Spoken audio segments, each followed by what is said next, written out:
بسم اللہ الرحمن الرحیم۔ ادارہ ندائے قرآن، خواتین کا درس قرآن، وقت دوپہر 3:15 بجے سے 4:15 بجے تک، تعطیل جمعہ، ہفتہ اور اتوار۔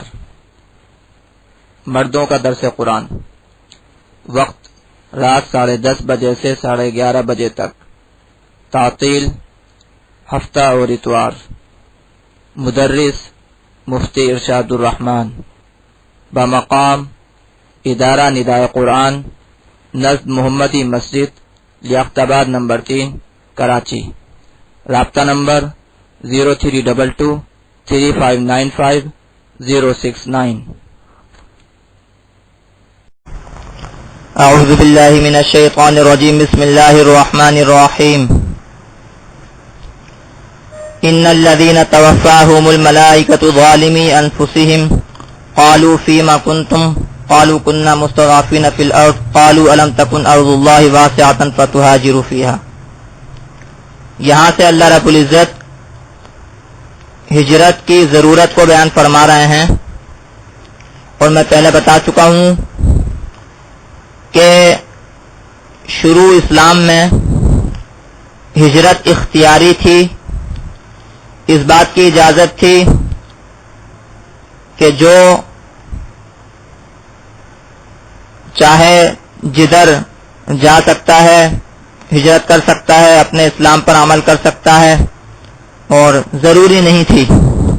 لیکن ہجرت کرنا اس زمانے میں بھی مشکل ہے، اور اس زمانے میں خاص طور سے مشکل تھی۔ اس کو میں کئی مرتبہ واضح کر چکا ہوں۔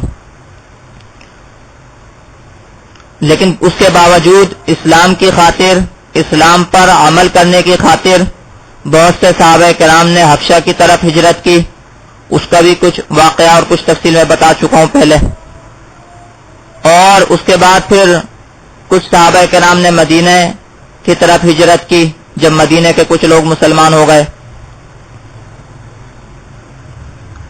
اس کے کچھ عرصے بعد جب مدینہ میں اسلام پھیلنے لگا تو حضور اقدس صلی اللہ علیہ وسلم کو بھی حکم ہوا ہجرت کا، اور سب مسلمانوں کو ہجرت کا حکم ہوا، اور ہجرت جو ہے وہ فرض قرار دی گئی۔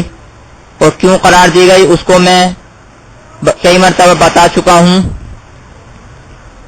یہاں پر میں دوبارہ دہرا رہا ہوں۔ بنیادی وجہ ایک تو یہ کہ اپنے اسلام پر آسانی کے ساتھ عمل کیا جا سکے، اور دوسرا بڑا فائدہ اور دوسرا بنیادی مقصد اس کا تھا کہ مسلمان ایک اجتماعیت میں آ جائیں، مسلمان ایک نظم اور انتظام میں آ جائیں، کیونکہ آگے جا کر اسلام کو پوری دنیا میں نافذ کرنا تھا، پوری دنیا میں پھیلانا تھا۔ اس کے لیے ایک مرکز کی ضرورت تھی، اور ایک اجتماعیت اور انتظام کی ضرورت تھی۔ تو وہ جب ہی ہو سکتا تھا کہ جب سب مسلمان جو منتشر تھے، یعنی کچھ مکہ میں تھے، کچھ مدینہ میں تھے، کچھ ادھر ادھر تھے، تو سب مسلمان جب ایک جگہ جمع ہو جائیں اور اپنے انتظام اور اپنے نظم اور اجتماعیت کو بہتر بنائیں، تو ہی اسلام جو ہے وہ پوری دنیا پر نافذ ہونے کی صورتیں نکل سکتی تھیں، اور اس کی ترتیب بن سکتی تھی۔ اس لیے ہجرت کو ضروری قرار دیا گیا، اور یہاں پر اللہ رب العزت نے ان آیاتوں میں اسی کو واضح فرمایا ہے۔ اور یہ بھی میں نے پہلے بتایا تھا کہ آج کے زمانے میں جب فتح مکہ ہو گیا، فتح مکہ جب ہو گیا تو اس کے بعد ہجرت وہ والی فرض نہیں رہی جو کہ اس زمانے میں تھی مکہ سے مدینہ کی طرف، کیونکہ مکہ سے مدینہ کی طرف ہجرت اس وقت تھی جس وقت مکہ دارالاسلام نہیں تھا، دارالکفر تھا، دارالحرب تھا، جہاں پر کفر کی حکومت تھی۔ لیکن جب فتح مکہ ہو گیا اور مکہ میں بھی اسلام کی حکومت قائم ہو گئی، اسلامی نظام قائم ہو گیا، تو پھر وہ ہجرت فرض نہیں رہی۔ لیکن آج کے زمانے میں بھی اگر کسی جگہ پر اسلام پر عمل کرنے میں دشواری اور مشکلات ہوں تو وہاں سے ہجرت کرنا ضروری ہوگا. اور اسی طریقے پر اگر کوئی اس مقصد کے لیے ہجرت کرے کہ میں اسلام پر آسانی کے ساتھ صحیح عمل کر سکوں تو اس کو اجر و ثواب بھی ہوگا.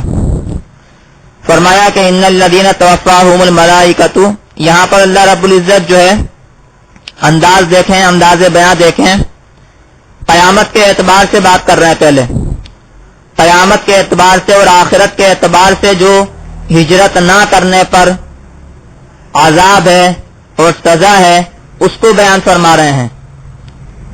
یہاں پر اللہ رب العزت دنیاوی اعتبار سے جو اس کا فائدہ ہے ابھی اس کو بیان نہیں کر رہا ہے، بلکہ آخرت کے اعتبار سے جو اس کی اہمیت ہے ابھی اس کو بیان فرما رہے ہیں. کیونکہ اصل میں بہت سے لوگ ایسے تھے، بہت سے تو نہیں مطلب کچھ لوگ ایسے تھے جنہوں نے ہجرت نہیں کی تھی، مسلمان تھے لیکن ہجرت نہیں کی تھی، تو اللہ رب العزت ان کو ڈرا رہے ہیں. اصل میں تو طریقہ عام طور سے یہ ہوتا ہے کہ پہلے کسی چیز کے بارے میں ترغیب دی جاتی ہے، پھر بھی نہیں کی جاتی تو ڈرایا جاتا ہے. تو یہاں چونکہ بہت سے لوگ ویسے بھی ہجرت کر چکے تھے، کچھ لوگ تھے جنہوں نے ہجرت نہیں کی تھی، اس لیے ڈرانے کا ذکر اللہ تعالیٰ نے پہلے کیا ہے، وعید کا ذکر اللہ نے پہلے کیا ہے. تو فرمایا کہ بے شک وہ لوگ کہ جن کو قبض کرتے ہیں، وصول کرتے ہیں فرشتے، اس حال میں کہ وہ اپنے آپ پر ظلم کر رہے ہیں.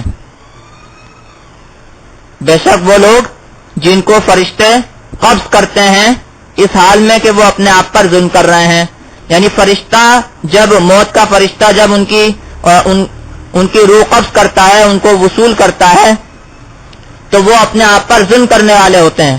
یہاں اللہ تعالیٰ نے واضح فرمایا کہ جو ہجرت نہیں کرتا جبکہ اس پر ہجرت فرض ہو تو گویا وہ اپنے آپ پر ظلم کر رہا ہے.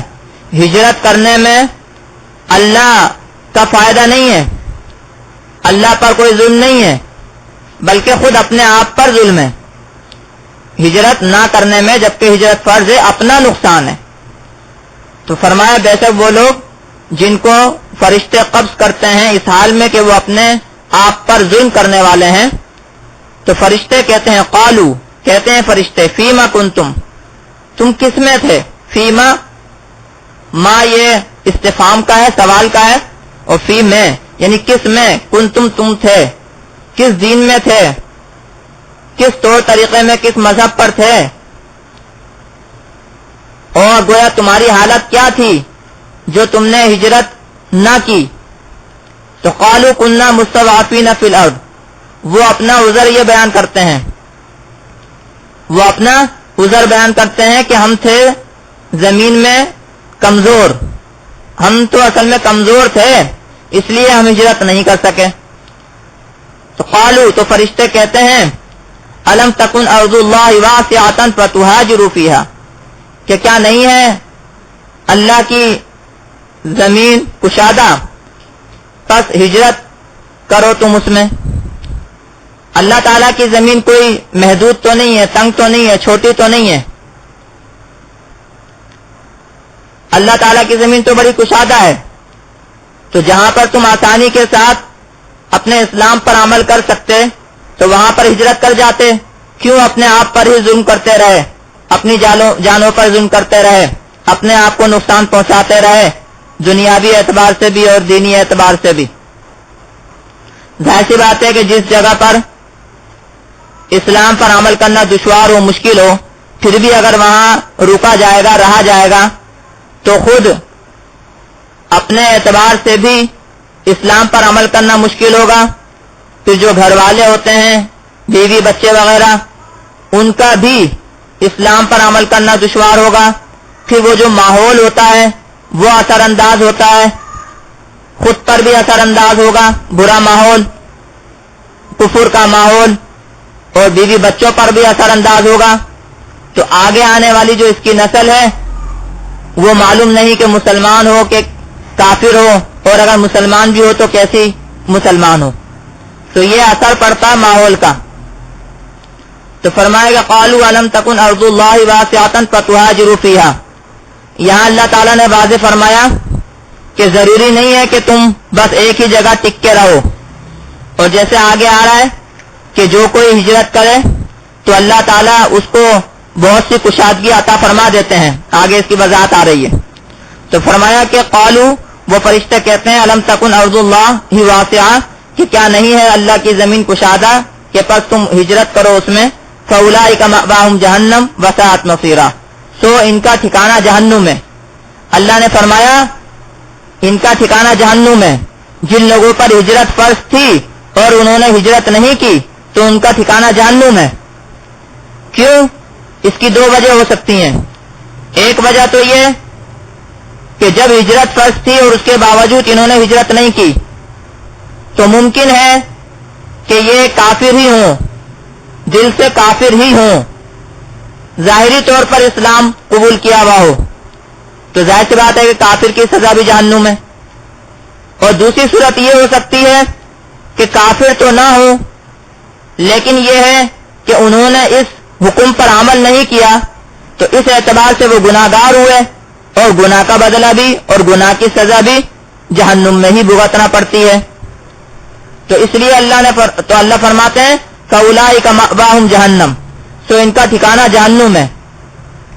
وساءت مصیرا اور وہ بری پھرنے کی جگہ ہے. ویسے تو مأوا کا جو لفظ ہے ٹھکانہ یہ لفظ بتا رہا ہے جو پہلی تفسیر میں نے کی وہ یہاں پر زیادہ راجح اور بہتر معلوم ہوتی ہے کیونکہ ٹھکانے کا لفظ بتا رہا ہے کہ یہ گویا کہ کافر ہیں. یعنی ایمان کا تقاضا تھا کہ جس موقع پر ہجرت فرض تھی تو ہجرت کرتے لیکن جب ہجرت کری نہیں تو اس کا مطلب یہ ہے کہ ان کا ایمان ہی نہیں تھا. تو فرمایا وساءت مصیرا اور بری ہے پھرنے کی جگہ دوزخ. ہاں اللہ تعالیٰ نے فرمایا آگے کہ جو حقیقت میں کمزور ہیں ناتواں ہیں وہ اس حکم سے علیحدہ ہیں مستثنیٰ ہیں. ان کے اوپر یہ حکم لاگو نہیں ہوتا. ان کا ٹھکانہ جہنم نہیں ہوگا. وہ گناہگار نہیں ہوں گے. فرمایا الا المستضعفین من الرجال والنساء والبلدان لا يستطيعون حیلۃ ولا يهتدون سبیلا. مگر وہ جو کمزور ہیں مردوں میں سے اور عورتوں میں سے اور بچوں میں سے. بعض مرد بھی کمزور ہوتے ہیں, مثال کے طور پر معذور ہیں یا بیمار ہیں بہت زیادہ یا بوڑھے ہیں. اسی طرح عورتیں ہیں, بچے ہیں. تو یہ اس حکم سے مستثنیٰ ہے. یہ حکم ان کے اوپر نہیں لاگو ہوتا. لیکن اس کی وضاحت اور تفصیل یہ ہے کہ یہ ایسے مرد ہیں, ایسی عورتیں ہیں, ایسے بچے ہیں کہ لا یستطیعون حیلۃ کہ نہیں طاقت رکھتے کسی تدبیر کا. حیلہ کہتے ہیں تدبیر کو, بہانہ, جیسے شرف الدین صاحب نے ترجمہ کیا ہے تو حیلہ کہتے ہیں بہانہ یعنی کہ تدبیر. ان کے پاس کوئی چارہ نہیں ہے, کوئی تدبیر نہیں ہے, کوئی ایسا انتظام نہیں ہے کہ وہ ہجرت کر سکیں. ورنہ مثال کے طور پر اگر کمزور ہیں لیکن کمزور ہونے کے باوجود کوئی ایسا انتظام ان کے پاس موجود ہے, کوئی ان کو لے جانے والا موجود ہے تو ظاہر سی بات ہے کہ پھر وہ اس حکم سے علیحدہ نہیں ہو سکتے. پھر ان پر وہی حکم لگے گا جو پہلے والا حکم ہے.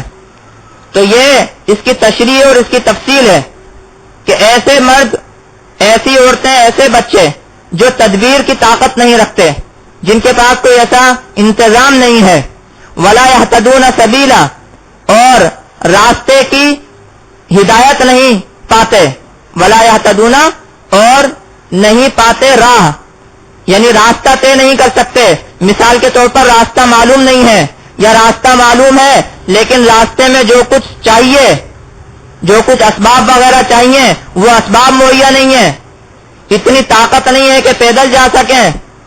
تو یہ اللہ تعالیٰ نے ان لوگوں کی تفصیل و تشریح کی جو کہ کمزور ہیں مردوں میں سے, عورتوں میں سے, بچوں میں سے, اور ان کے پاس کوئی تدبیر اور کوئی انتظام نہیں ہے اور راستہ نہیں پا سکتے, وہ راستہ نہیں پاتے. تو ان لوگوں کے اوپر یہ حکم لاگو نہیں ہے یعنی وہ لوگ گناہگار نہیں ہوں گے ہجرت نہ کرنے کی وجہ سے، اور ان کا ٹھکانہ جہنم نہیں ہوگا۔ اللہ فرما رہے ہیں فَأُولَٰئِكَ عَسَى اللَّهُ أَن يَعْفُوَ عَنْهُمْ، سو یہ لوگ ہیں کہ شاید کہ اللہ تعالیٰ ان سے درگزر کرے۔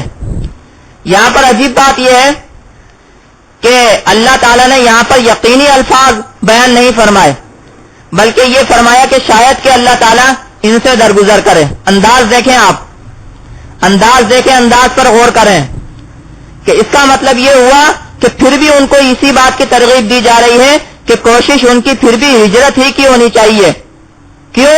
اس لیے کہ یہ جو اللہ نے بتایا ہے کہ جو کمزور ہیں اور جو تدبیر نہیں رکھتے، راستہ نہیں پا سکتے، تو یہ ایسی چیز ہے کہ اصل میں شک اس کے اندر ہے، اللہ تعالیٰ کے معاف کرنے میں شک نہیں ہے، شک اللہ تعالیٰ کے معاف کرنے میں نہیں ہے، اصل میں شک اس کے اندر ہے۔ یہ جو شاید کا لفظ استعمال کیا آسا، آسا کا مطلب ہوتا ہے شاید، شک کے لیے آتا ہے، تو یہ جو آسا کا لفظ استعمال کیا، شاید کا جو لفظ استعمال کیا، یہ اللہ تعالیٰ کے اعتبار سے نہیں بلکہ وہ جو کمزور ہیں ان کے اعتبار سے۔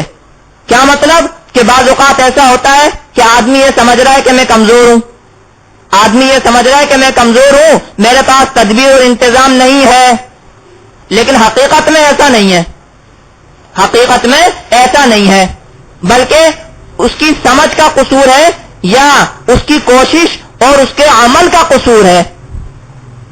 تو اس لیے اللہ تعالیٰ نے یہاں پر فرمایا کہ شاید کہ اللہ تعالیٰ ان سے درگزر فرمائے، ان کو معاف کر دے۔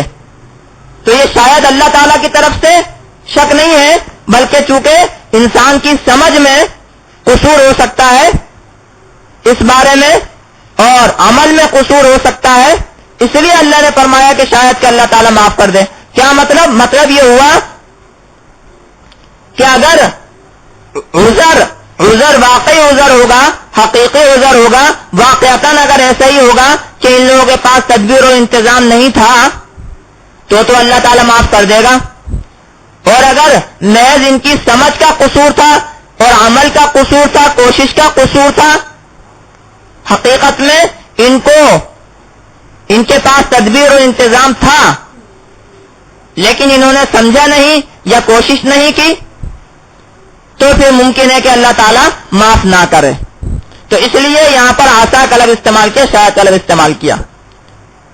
تو فَأُولَٰئِكَ عَسَى اللَّهُ أَن يَعْفُوَ عَنْهُمْ، شاید کہ اللہ تعالیٰ معاف کرے ان کو۔ یہاں عصا کا ترجمہ جو ہے وہ شتاب ہے، شارف الدین صاحب نے کیا ہے، قریب ہے کا ترجمہ فتح جالانی صاحب نے کیا ہے، یہ بھی ایک ترجمہ اور ایک تفسیر ہے، لیکن دوسرا ترجمہ تفسیر وہ جو میں نے شاید کا کیا ہے، اور اصل اعتبار سے عصا کا جو ترجمہ ہوتا ہے وہ شاید ہی کا ہوتا ہے۔ یہ جو جلدی کا جو اور قریب کا جو ترجمہ ہے وہ کہیں کہیں ہوتا ہے، اور اس میں تھوڑا فرق ہے۔ قریب ہے کا اگر ترجمہ ہوگا تو زیادہ امید ہوگی کہ اللہ تعالیٰ معاف کر دے، اور شاید کا ہوگا تو برابر ہوگا کہ شاید کے معاف کرے، شاید کے معاف نہ کرے۔ اور یہ جو شک ہے یہ کس اعتبار سے، یہ میں نے واضح کر دیا۔ تو فرمایا کہ فَأُولَٰئِكَ عَسَى اللَّهُ أَن يَعْفُوَ عَنْهُمْ، یہ لوگ شاید کہ اللہ تعالیٰ ان سے درگزر فرمائے۔ وَكَانَ اللَّهُ عَفُوًّا غَفُورًا، اور اللہ تعالیٰ ہے خوب معاف کرنے والا، خوب بخشنے والا۔ عفوًا جو ہے یہ صیغہ مبالغہ کا ہے، یعنی جس میں اضافی معنی ہوتے ہیں، زیادہ معنی ہوتے ہیں، اور غفور کا جو لفظ ہے یہ بھی جو ہے وہ مبالغے کا لفظ ہے۔ تو وَكَانَ اللَّهُ عَفُوًّا غَفُورًا، اور اللہ تعالیٰ ہے خوب معاف کرنے والا، خوب بخشنے والا۔ وَمَن يُهَاجِرْ فِي سَبِيلِ اللَّهِ، آگے اللہ تعالیٰ فرما رہے ہیں کہ دیکھو ہجرت کرنے میں جو نقصانات کا اندیشہ ہوتا ہے، خطروں کا اندیشہ ہوتا ہے، اور یہ اندیشہ ہوتا ہے کہ آگے جا کر پتہ نہیں کیا ہوگا، نئی جگہ پر جا رہے ہیں، وہاں پر کیا انتظامات ہوں گے، وہاں پر کیسے کھائیں گے پیئیں گے وغیرہ وغیرہ، مختلف خدشات ہوتے ہیں۔ اللہ تعالیٰ اس کا حل بیان فرما رہے ہیں، اس کو بیان فرما رہے ہیں۔ فرما رہے ہیں وَمَن يُهَاجِرْ فِي سَبِيلِ اللَّهِ يَجِدْ فِي الْأَرْضِ مُرَاغَمًا كَثِيرًا وَسَعًا، اور جو کوئی ہجرت کرے اللہ کے راستے میں اور جو کوئی ہجرت کرے اللہ کے راستے میں یعنی اللہ کے دین کے لیے، اور جو کوئی ہجرت کرے اللہ کے راستے میں یعنی کہ اللہ کے دین کے لیے، ہجرت اس لیے کر رہا ہے کہ اللہ کے دین پر صحیح طرح عمل کر سکوں، تو یجد فی الارض مراغمن کثیرا وسعا، تو پائے گا زمین میں مراغمن بہت سی جگہ، مراغمن کثیرا بہت سی جگہ، مراغمن کہتے ہیں جگہ کو اور کثیرا بہت، تو بہت سی جگہ پائے گا، وسعا اور گنجائش پائے گا، سعا کہتے ہیں گنجائش کو اور کشادگی کو۔ تو فرمایا کہ جو کوئی اللہ کے راستے میں یعنی اللہ کے دین کے لیے ہجرت کرے تو انشاءاللہ اس کو پریشانی نہیں ہوگی، وہ بہت سی جگہ پا لے گا۔ آپ کو پتہ ہے ہجرت کرنے میں جو خدشات ہوتے ہیں دو قسم کے ہوتے ہیں، ایک تو یہ کہ جہاں پر ہم نے جانا ہے وہاں پر ہمیں رہنے کی جگہ کیسے ملے گی، رہنے کی جگہ، آدمی ایک رہنے کی جگہ کو چھوڑ کر دوسری جگہ پر جا رہا ہے تو پہلا خدشہ اور پہلی بنیادی بات یہ ہوتی ہے کہ آگے رہنے کی جگہ کیسی ملے گی، تو اس کو اللہ نے بیان فرمایا مراغمن کثیرا کہ بہت سی جگہ ملے گی، مراغمن کثیرا بہت سی جگہ ملے گی۔ اور دوسرا خدشہ انسان کو یہ ہوتا ہے کہ چلو جگہ تو مل جائے گی، پھر کھانے پینے وغیرہ کا کیا ہوگا، پھر کھانے پینے وغیرہ کا کیا ہوگا، تو اللہ نے اس کو بیان فرمایا کہ سعا بھی پائے گا، کشادگی اور گنجائش بھی پائے گا، رہنے کی جگہ بھی خوب مل جائے گی اور کشادگی اور گنجائش بھی مل جائے گی جو اللہ کے راستے میں ہجرت کرے۔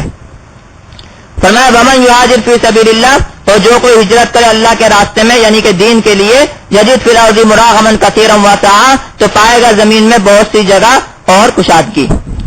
ومن یخرج من بیتہ مہاجرا الی اللہ ورسولہ ثم یدرکہ الموت فقد وقع اجرہ علی اللہ۔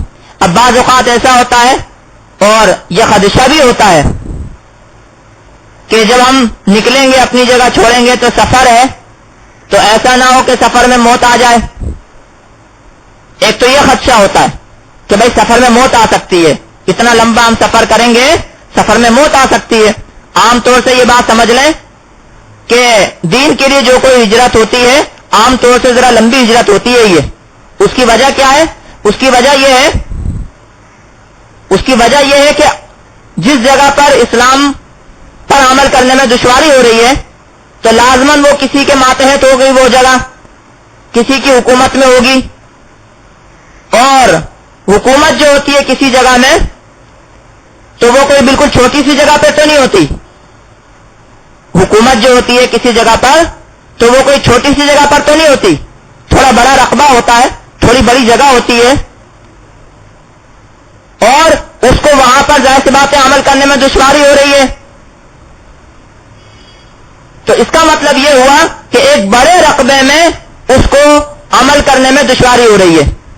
اب اس بڑے رقبے سے باہر نکلنا، اس بڑی جگہ سے باہر نکلنا ظاہر سی بات ہے آسان نہیں ہے۔ میں نے کہا کہ دشواری کیوں ہو رہی ہوتی ہے؟ دشواری نظام حکومت کی وجہ سے ہو رہی ہوتی ہے۔ ایک حکومت جو ایک جگہ پر قائم ہوتی ہے اس کی وجہ سے اسلام پر عمل کرنے میں دشواری ہو رہی ہوتی ہے، جو ایک نظام وہاں پر چل رہا ہوتا ہے اس کی وجہ سے دشواری ہو رہی ہوتی ہے، اور جو بھی نظام ہے اور جو بھی حکومتیں ہیں وہ بالکل چھوٹی سی جگہ پہ تو نہیں چلتے ہیں، عام طور سے بڑی بڑی جگہوں پہ چلتے ہیں، ان کا رقبہ زیادہ ہوتا ہے۔ اب اس بڑے رقبے سے نکلنا، بڑی جگہ سے نکلنا، یہ لمبا سفر ہوتا ہے اس میں، اور لمبے سفر میں بعض اوقات موت آ جاتی ہے تو موت کا خدشہ ہوتا ہے۔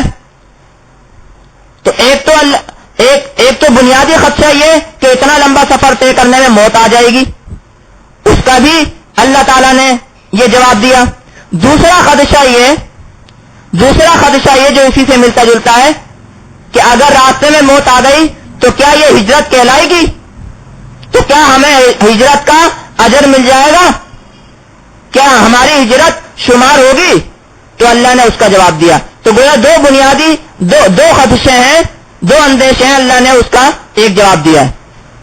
ایک یہ کہ بھئی اتنا لمبا سفر ہے تو شاید موت آ جائے، تو اللہ نے فرمایا کہ کوئی بات نہیں، اگر موت آ گئی تو اجر تو مل جائے گا، موت آ گئی لیکن اجر مل جائے گا، بڑا اجر مل جائے گا۔ اور دوسرا اندیشہ یہ ہوتا ہے کہ آیا یہ ہماری یہ ہجرت شمار ہوگی یا نہیں ہوگی، اس پر ہمیں اجر ملے گا نہیں ملے گا، اس کا جواب دے دیا. تو فرمایا کہ وَمَن يَخْرُجْ مِن بَيْتِهِ مُهَاجِرًا إِلَى اللَّهِ وَرَسُولِهِ، اور جو کوئی نکلے اپنے گھر سے ہجرت کرتا ہوا اللہ کی طرف اور اس کے رسول کی طرف. یہاں واضح کر دیا کہ اللہ اور اس کے رسول کے لیے ہونی چاہیے ہجرت، یعنی اللہ اور اس کے رسول کے احکامات پر عمل کرنے کے لیے ہجرت کر رہا ہے. اللہ اور اس کے رسول کے احکامات پر عمل کرنے کے لیے ہجرت کر رہا ہے. تو جو کوئی نکلے اپنے گھر سے ہجرت کرتا ہوا اللہ اور اس کے رسول کی طرف، ثم يدركه الموت، پھر اس کو موت پالے، پھر اس کو موت آ جائے، فقد وقع اجره على الله، بس واقع ہو گیا اس کا اجر اللہ پر، ثابت ہو گیا اس کا اجر اللہ پر. انداز دیکھیں، اللہ پر لازم ہو گیا، اللہ نے لازم کر لیا اس کا اجر اپنے اوپر. فقد وقع اجره على الله، بس واقع ہو گیا اس کا اجر اللہ پر. وکان اللہ غفور الرحیم، اور اللہ تعالیٰ ہے بخشنے والا مہربان. اگر کوئی غلطی ہو گئی، کمی کوتاہی ہو گئی تو اللہ تعالیٰ اس کو بھی معاف کرے گا. ہجرت ہی میں کوئی کمی کوتاہی ہو گئی تو بھی اللہ معاف کرے گا، اور کسی عمل میں کوئی کمی کوتاہی گناہ وغیرہ ہو گیا ہوگا تو اس ہجرت کی برکت سے، اس ہجرت کے ساتھ موت آنے کی برکت سے اللہ تعالیٰ معاف کر دے گا. وکان اللہ غفور الرحیم، اور اللہ تعالیٰ ہے بخشنے والا مہربان.